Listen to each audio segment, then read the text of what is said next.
नमस्कार दोस्तों, आज हम बात करेंगे रीजनिंग के प्रैक्टिस सेट की। रीजनिंग के इंपॉर्टेंट क्वेश्चन जो एसएससी, रेलवे, यूपी पुलिस और एमपी पुलिस के लिए बहुत इंपॉर्टेंट होने वाले हैं। बिकॉज ये उसी सिलेबस से बनाए हैं जो सिलेबस आपके एग्जाम में पूछा जाता है। और बहुत सारे क्वेश्चन इसमें ऐसे हैं जो पीवाईक्यू भी हैं और बहुत इंपॉर्टेंट है, रिपीटेडली पूछे जाते हैं। हर एक टाइप का क्वेश्चन मैंने यहाँ इंक्लूड किया है। जिस भी बच्चे को कोई दिक्कत आएगी भाई, मेरे से बिंदास होकर आप कमेंट में अपने डाउट्स पूछ सकते हैं। अगला जो सेशन आएगा उसमें मैं आपके डाउट्स को रख के उस पर क्वेश्चन बनाऊंगा।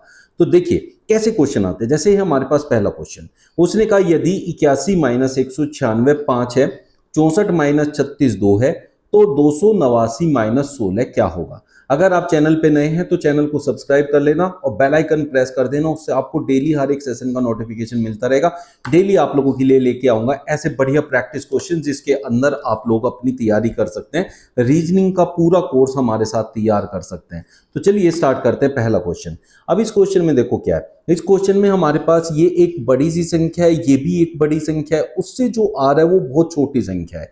जब बड़ी बड़ी संख्याएं हो हमारे पास और उससे एक छोटी संख्या है, बीच में यहां माइनस का साइन है, तो जरूरी नहीं हम माइनस हो, क्योंकि रीजनिंग में लॉजिकल बातें होती हैं तो ये कुछ और भी हो सकता है। बट अभी के लिए हम इसे माइनस मान के चलेंगे। बट इतनी बड़ी बड़ी संख्या से जब हमें एक छोटी संख्या लानी होती है तो प्यारे दोस्तों वहां आंसर हमेशा वर्गमूल या घनमूल करके होता है। तो यहां से साफ साफ नजर आ रहा है कि 81 का वर्गमूल 9 होता है, जबकि 196 जो है 14 का वर्ग होता है, तो उसका वर्गमूल 14 हो जाएगा।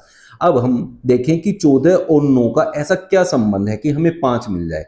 तो 14 में से अगर मैं 9 माइनस करता हूं, आप लोगों को पता है कि मुझे 5 मिलने वाला है। तो इसका मतलब क्या है कि मेरे पास यहां इन दोनों संख्याओं के वर्गमूलों का अंतर दिया हुआ है।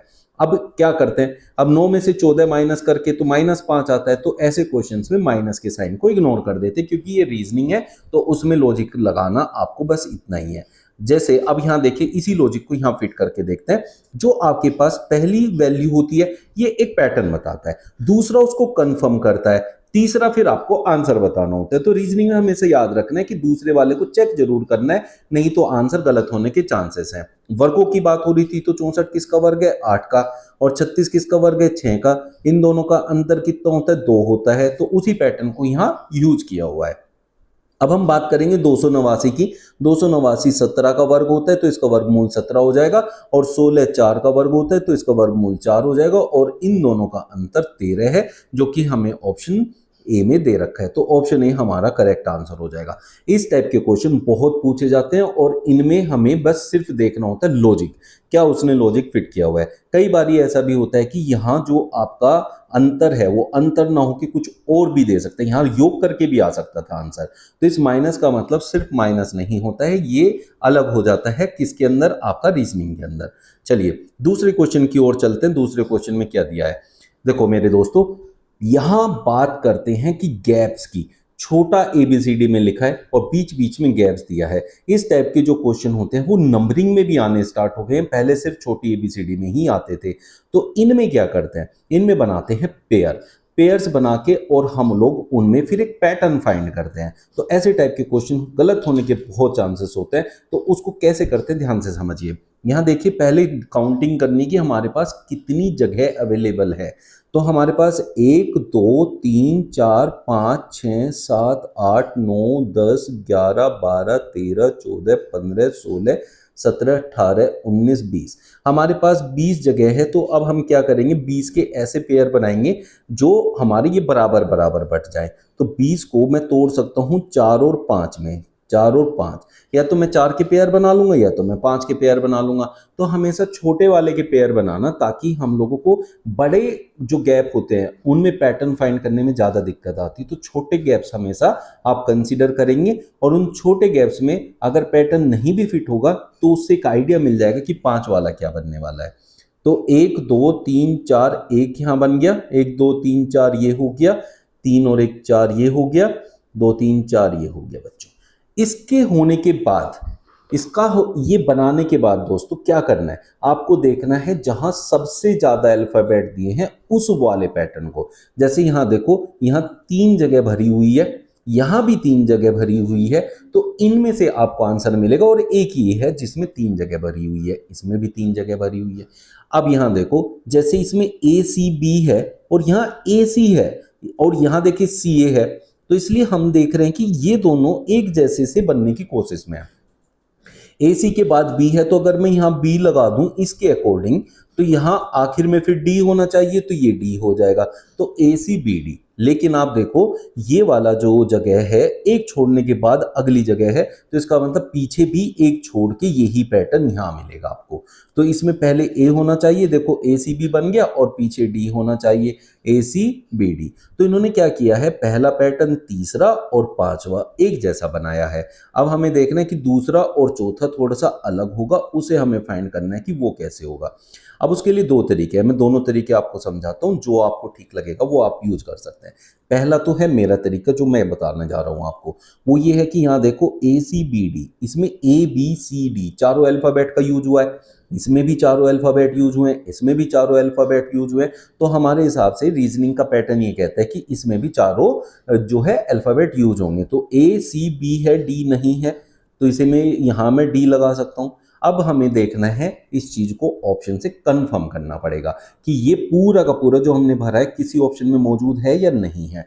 देखो क्या है, A D D D, A D D D, यहां देखो यहां बी आ गया, जबकि यहां डी होना चाहिए था, डी डी डी, तीन डी लगातार, तीन डी लगातार ये रहे ए के बाद, और यहां तो ए ही नहीं है स्टार्टिंग में, तो ये तो हमारे आंसर हो ही नहीं सकते, तो इसलिए ऑप्शन सी हमारा करेक्ट आंसर हो जाएगा।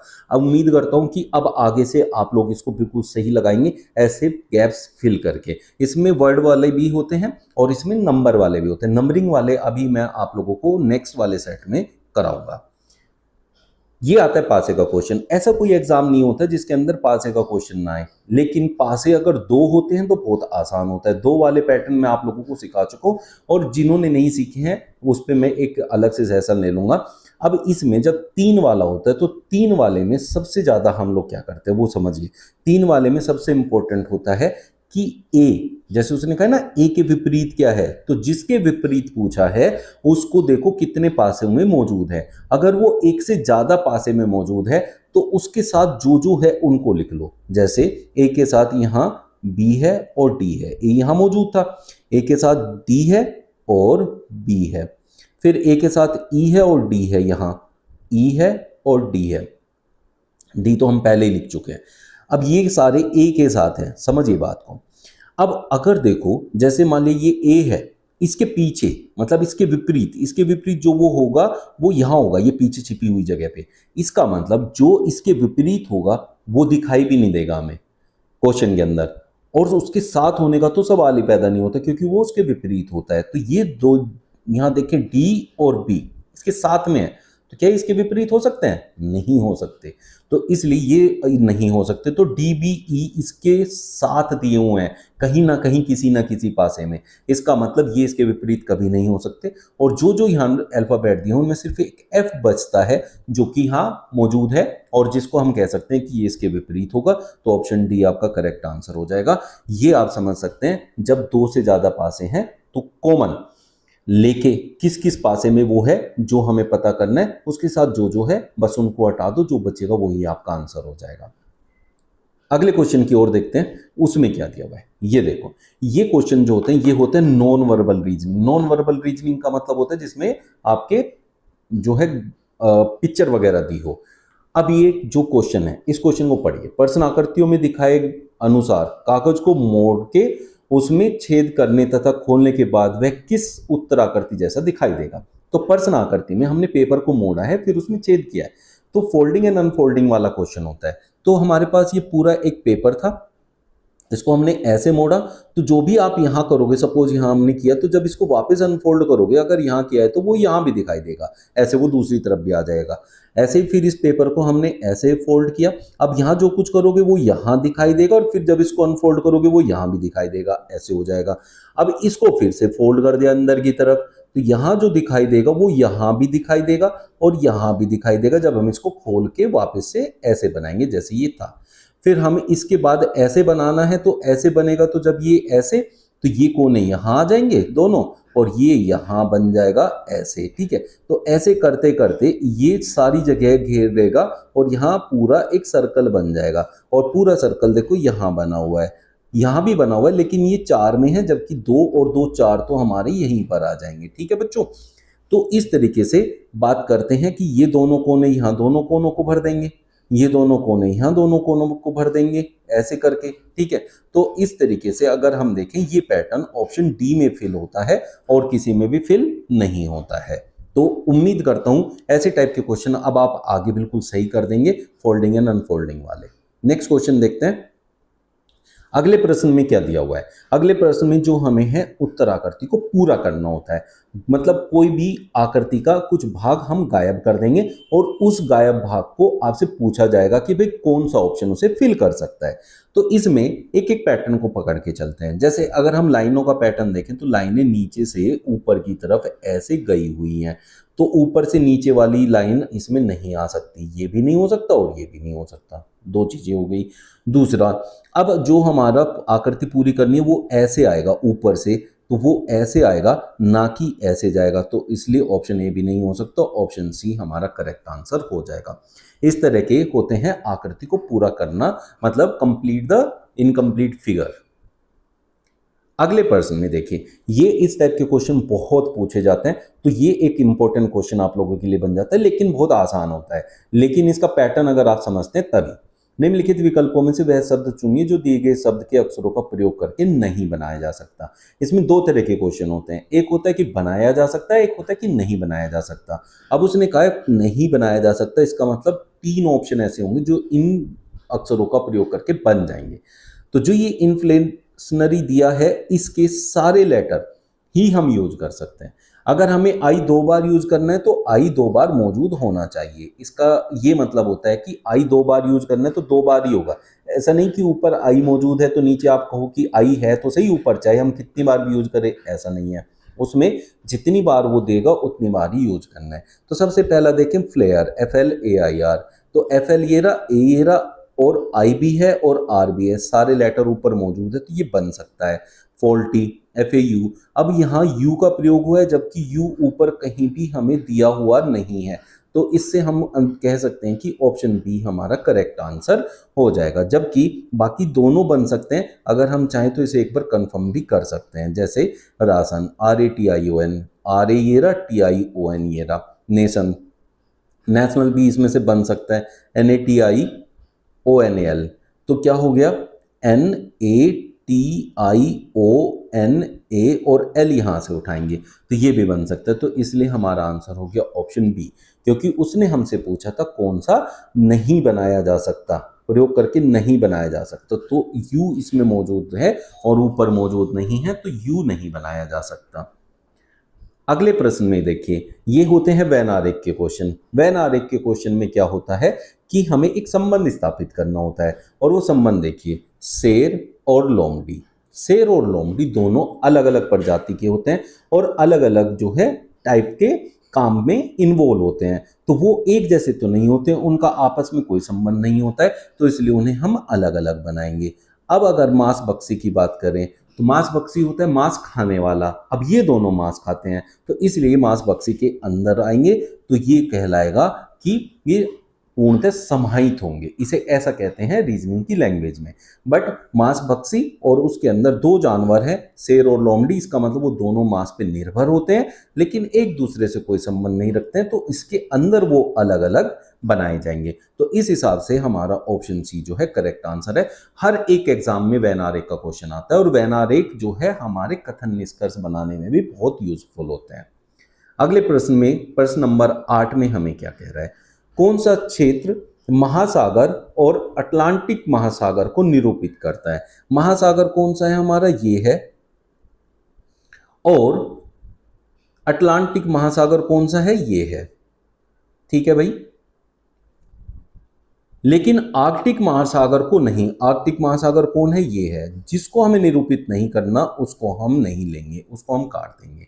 अब हमसे कह रहा है महासागर और अटलांटिक महासागर को निरूपित करता है। मतलब ऐसी संख्या जो दोनों में आती हो, महासागर में भी और अटलांटिक महासागर में भी। ऐसी संख्या यहाँ सिर्फ 7 है, क्योंकि 3 अटलांटिक में आ रही है लेकिन महासागर में नहीं आ रही है, 4 महासागर में आ रही है लेकिन अटलांटिक महासागर में नहीं आ रही है। तो 7 ही एक ऐसी संख्या है, तो इसलिए ऑप्शन सी आपका यहाँ करेक्ट आंसर हो जाएगा।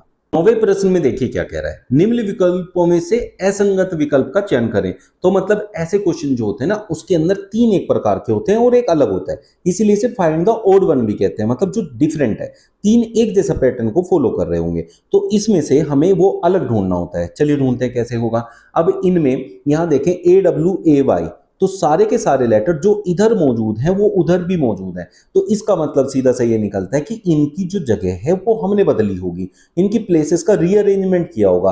उसी रीअरेंजमेंट को देख के हम लोग अंदाजा लगाएंगे कौन सा इनमें से अलग होगा। तो बस ये हम पता कर लेते हैं और देखते हैं हमारा आंसर क्या होगा।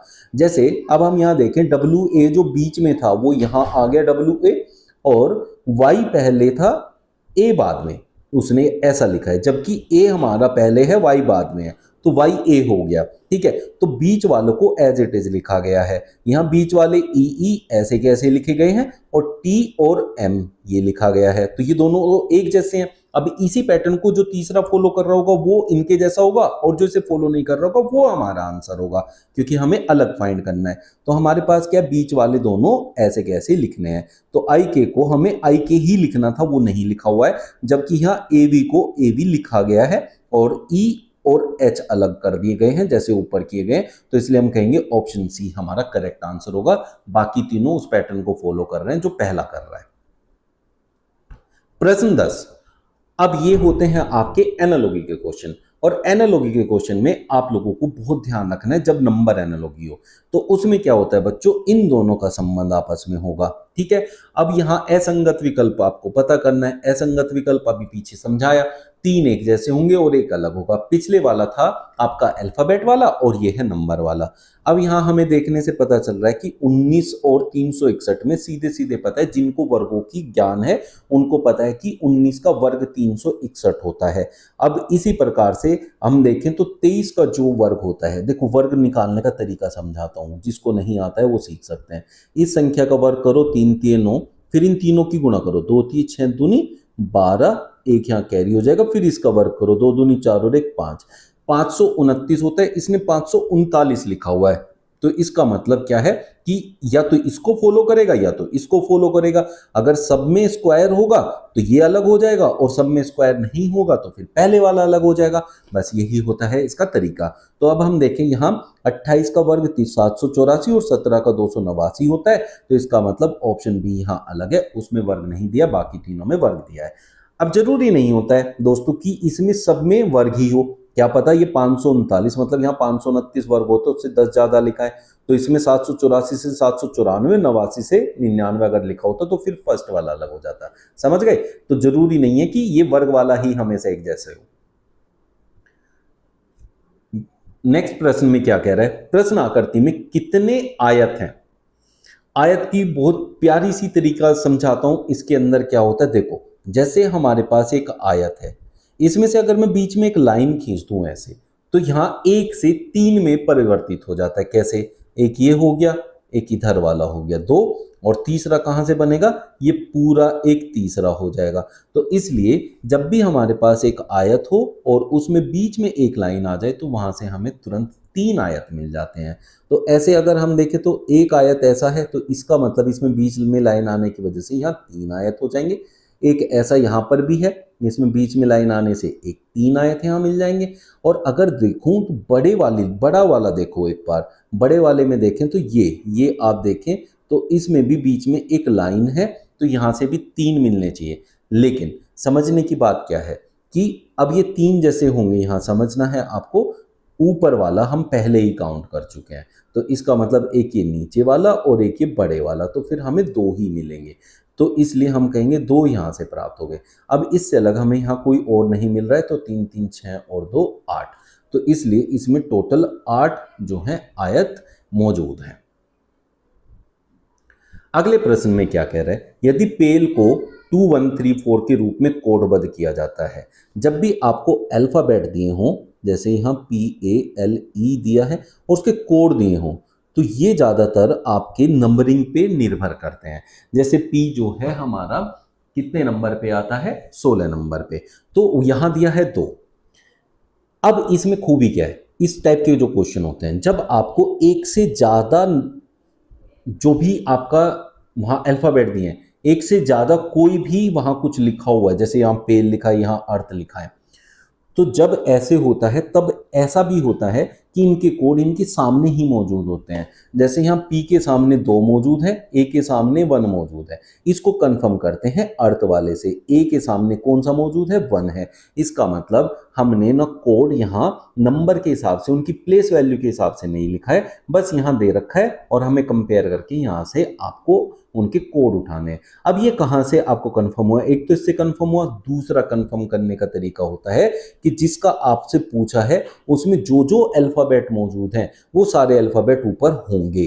PEA ये रहा, PEAR ये रहा और L ये रहा। इससे हमें साफ साफ पता चलता है कि जो हमारे पास यहाँ आंसर होगा ऊपर से कोड कंपेयर करके आ जाएगा।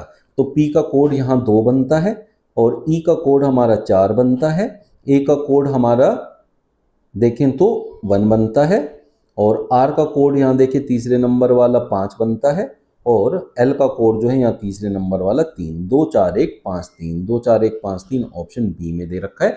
तो दोस्तों आपको समझ में आया कब हमें इनकी प्लेस वैल्यू यूज करनी है और कब हमें इन्हें कंपेयर करना है। तो कंपेयर जब करना है कि जो जो अल्फ़ाबेट आपको चाहिए वो सारे अल्फ़ाबेट ऊपर जिनके कोड दिए उनमें मौजूद हों, तो हमेशा उसमें कंपेयर करके आंसर आएगा।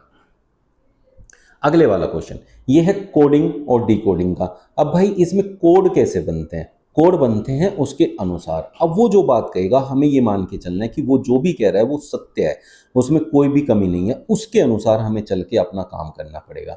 उसने कहा यदि पेड़ को हम पहाड़ कहें, पहाड़ को हम पानी कहें, पानी को जंगल कहें, जंगल को बस, बस को ट्रक।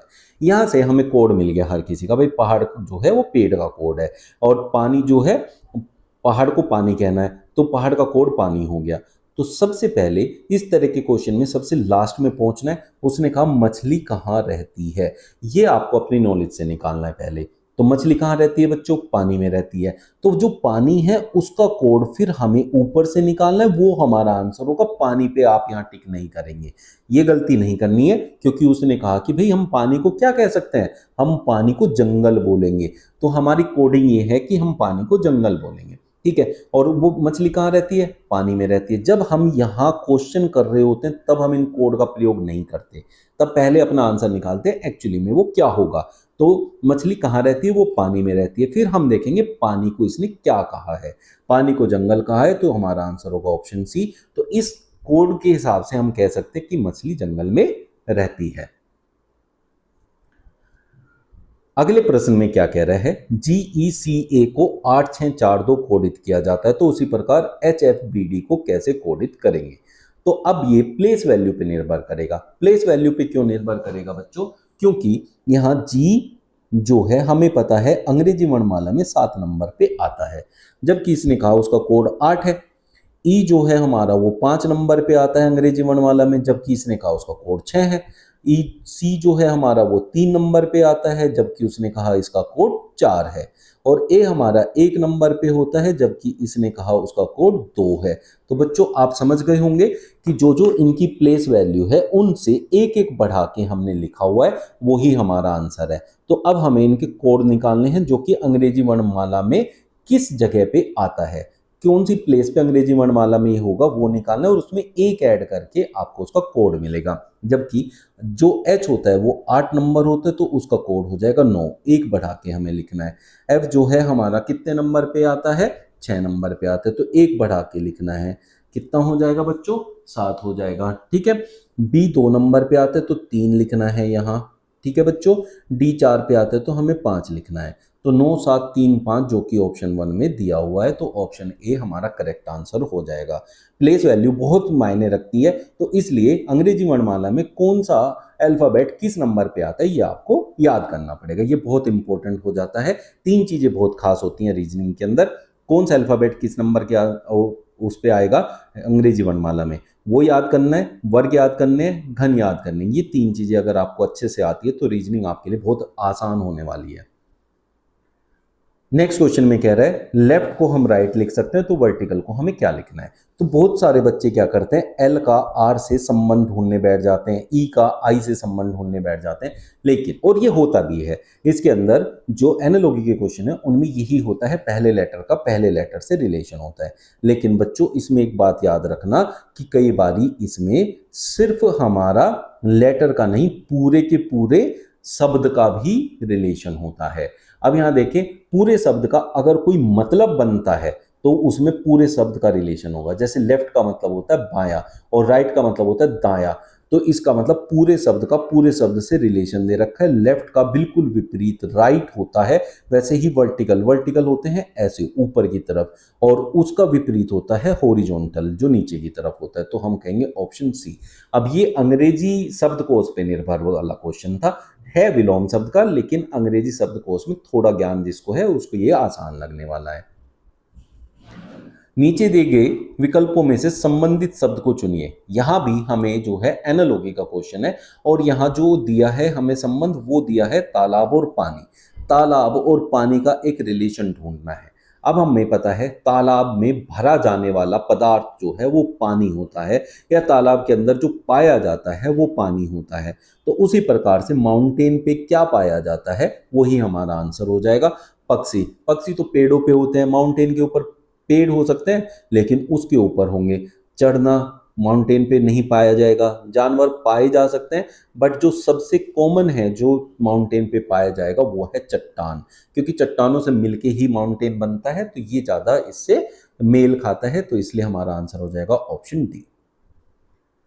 निम्नलिखित श्रृंखला में प्रश्न चिन्ह के स्थान पर कौन सी संख्या होगी। ये बहुत इंपॉर्टेंट क्वेश्चन होते हैं। सीरीज के क्वेश्चन किसी भी एग्जाम में ऐसा नहीं होता कि ना आए, तो सीरीज के क्वेश्चन बहुत खास होते हैं और ये निर्भर करते हैं आपके सम, विषम, आपकी जो प्राइम नंबर होते हैं, आपके वर्ग, घन, इनके एक पैटर्न पे निर्भर करते हैं। लेकिन जैसे ये क्वेश्चन है, ये बहुत डिफरेंट सा क्वेश्चन आपको नजर आएगा। जैसे अगर मैं 5 से 8 पे जाने के लिए देखूं तो 3 का अंतर है, फिर 8 से मैं 13 पे जाने को देखूं तो 5 का अंतर है, 13 से 21 पे जाने को देखूं तो 9 का अंतर है, अब 8 का अंतर है, माफ कीजिए। अब यहां देखें, यहां 3 है, यहां 5 है। अगर यहां 7 होता तो हम ये कह सकते थे कि इन सब में जो है प्राइम नंबर्स का डिफरेंस है, मतलब अभाज्य संख्याओं का अंतर दिया हुआ है। लेकिन यहाँ 3 और 5 तो अभाज्य संख्या है, अगली होनी थी 7 अभाज्य संख्या, वो नहीं है। तो आप लोग इससे नहीं कर सकते इस क्वेश्चन को। फिर हमें क्या करना होगा, आप यहाँ देखें 5 और 8 मिलके क्या बनाते हैं 13, 8 और 13 मिलके क्या बनाते हैं 21, 13 और 21 मिलके क्या बनाएंगे बच्चों, वो होगा 34। तो ये एक स्पेशल टाइप का आपका पैटर्न होता है जिसमें पिछली दो संख्याओं का योग तीसरी संख्या में दिया है, फिर अगली दो संख्याओं को योग उससे आगे दिया है, फिर उससे अगली दो संख्याओं का योग उसके आगे दिया है। इसी पैटर्न को फॉलो करते हुए हम पहुंचे 34, तो ऑप्शन ए आपका करेक्ट आंसर हो जाएगा। नीचे दी गई श्रृंखला में गलत पद का चयन करें। गलत पद मतलब यहां जितनी भी संख्याएं दी हैं वो किसी ना किसी प्रकार से बाकी सब से मेल नहीं खाती होगी, एक बिल्कुल अलग होगी, बाकी सब एक जैसे होंगे, उनका मेल खाते होंगे, वो आपस में एक जैसा पैटर्न बनाते होंगे। अब देखने के लिए 125, 512, 343, 27 और 64 मुझे साफ साफ नजर आ रहे हैं कि सब के सब जो है घन है। अब ये किसका घन है, 5 का है, ये किसका है 8 का है, ये किसका है 7 का है, ये है 3 का और ये है 4 का। लेकिन जो मुझे यहां नजर आ रहा है वो ये नजर आ रहा है अलग कैसे निकालूं। अब अलग निकालने के लिए घन तो सारे हैं, घन सारे हैं, तो फिर देखें 5, 8, 7, 3, 4। अब हो सकता है कि ये विषम संख्या, ये विषम संख्या, ये विषम संख्या है, तो एक और विषम संख्या होती तो फिर हमारा आंसर आ जाता कि भाई विषम संख्याओं के घनों को एक तरफ कर देते, सम संख्या का घन एक तरफ हो जाता। लेकिन ये भी सम है और ये भी सम है, यहाँ सम वाले भी दो आ गए। तो उस केस में अब अगर यहाँ एक पैटर्न देखें तो 64 जो है वो आप देखिए 4 चौक 16 चौके 64, लेकिन वो 8 का वर्ग भी होता है। ये किसी एक संख्या का घन भी है और किसी एक संख्या का वर्ग भी है।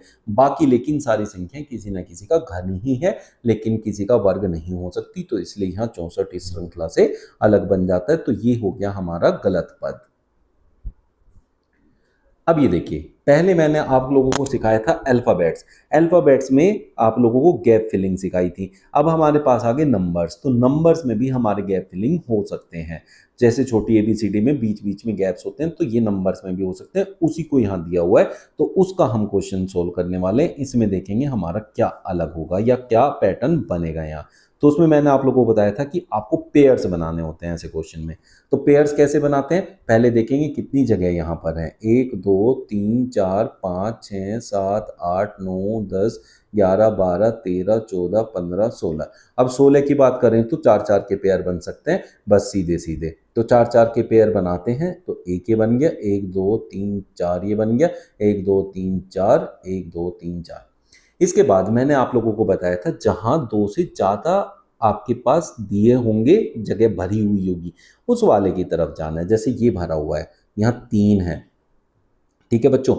तो यहाँ हमारे पास 7 और 2, स्टार्टिंग में 7 है, फिर लास्ट में 2 है। तो यहाँ स्टार्टिंग में 7 और लास्ट में 2 इस पैटर्न को फिल करता है। तो अगर मैं यहाँ 5 कर दूं और यहाँ 3, ये दोनों एक जैसे हो जाएं, लेकिन इसी चीज को करते हुए अगर इसमें करें तो ये भी इस जैसे ही बन जाता है और ये भी इस जैसा ही बन जाता है। अब बहुत से बच्चे क्या करते हैं कि इसके अंदर ऑप्शंस का यूज करते हैं, तो चारों ऑप्शन रख के देखने होते हैं। उससे बढ़िया होता है आप ऐसे पैटर्न बनाएं।